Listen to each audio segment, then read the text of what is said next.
गेल्या 2 दिवसांपूर्वी मोठ्या प्रमाणात पाऊस झाल्याने गोदावरी नदीला पूर आला होता आणि कोपरगाव शहरातील जे लहान पूल आहे तो रहदारीसाठी बंद करण्यात आला होता। पुलावर देखील पाणी मोठ्या प्रमाणात होतं, त्यामुळे रहदारीसाठी बंद असलेला पूल आता पुन्हा एकदा खुला करण्यात आलेला आहे। आपण या ठिकाणी जर पाहिलं तर पुलावरती पाणी 2 दिवसापूर्वी होतं, परंतु आजची जर परिस्थिती बघितली तर पाणी कमी झालेलं आहे आणि मोठ्या प्रमाणात अस्वच्छता घाणीचं साम्राज्य या पुलावरती होतं। परंतु कोपरगाव नगर परिषदेचे जे कर्मचारी आहे, अधिकारी आहे, यांनी या ठिकाणी येऊन या पुलाची स्वच्छता केलेली आहे। त्याचबरोबर जे पुलाचे संरक्षण कठडे आहे ते देखील मोठ्या प्रमाणात वाहून गेलेले आहे आणि दुसऱ्या बाजूने आपण जर बघितलं तर हा कठड पूर्णतः वाहून गेल्याने या ठिकाणी धोका निर्माण झालेला आहे।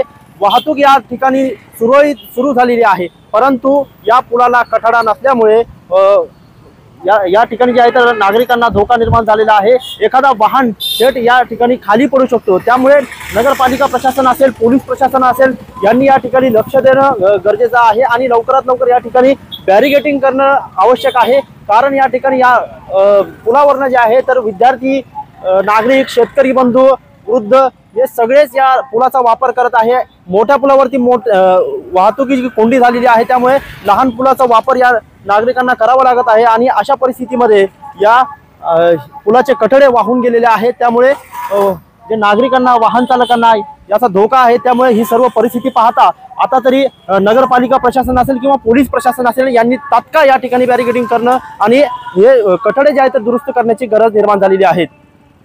कॅमेरा पर्सन विशाल सह मोबिन खान, माय न्यूज, कोपरगाव।